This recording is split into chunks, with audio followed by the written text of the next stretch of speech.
जब से एमपी के जबलपुर के बरगी डैम में एक मां और बेटे की लाश एक दूसरे से लिपटा हुआ मिला है, तब से सोशल मीडिया के ऊपर मां की ममता की मार्केटिंग का अंबार लग चुका है और मैक्सिमम लोग इस घटना को हादसा और नियति की मंजूरी बता रहे हैं। लेकिन एक्चुअल मुद्दा क्या है, उस पर कोई भी बोलने को तैयार नहीं है।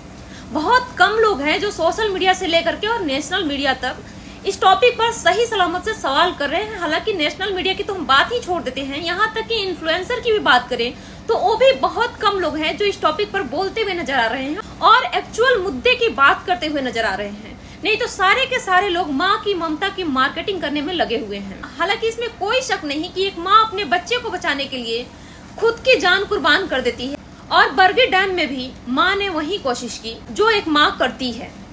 लेकिन सवाल ऐसे कंडीशन में टूरिज्म डिपार्टमेंट से होता है। वहाँ के मौसम विभाग ने पहले से ही अलर्ट कर दिया था, येलो जोन में चल रहा था। मौसम विभाग ने पहले से ही बता चुका था कि 40 से 50 किलोमीटर प्रति घंटा के हिसाब से आंधी और तूफान आने वाला है।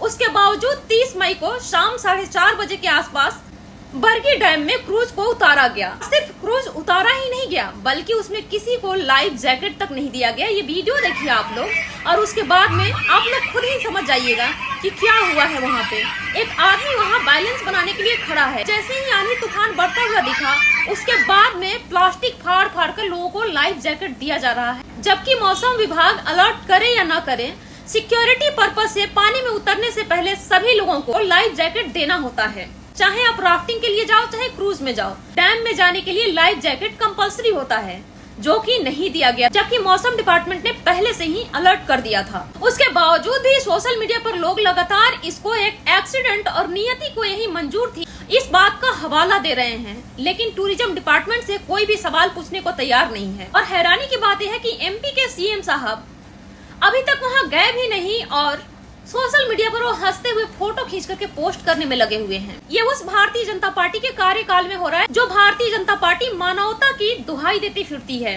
इंसानियत पर बात करती हुई नजर आती, लोगों को इमोशनल ब्लैकमेल करके वोट हासिल करने में लगी होती है।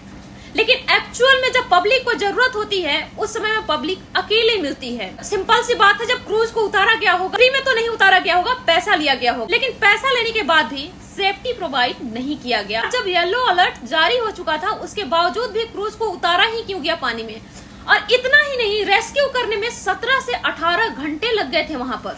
ये है हिंदुस्तान में टूरिज्म प्लेस का हालात। वैसे किसी भी एडवेंचर स्पोर्ट्स पे अगर पैसे लेने की बात कहा जाए तो बाली से कम पैसा नहीं लिया जाता है, या फॉरेन कंट्री में जितने भी टूरिस्ट प्लेस है उससे कम खर्चे नहीं लगते हैं हिंदुस्तान के अंदर में। लेकिन जब सेफ्टी की बात आती है तो वहाँ पर जीरो प्रोवाइड किया जाता है।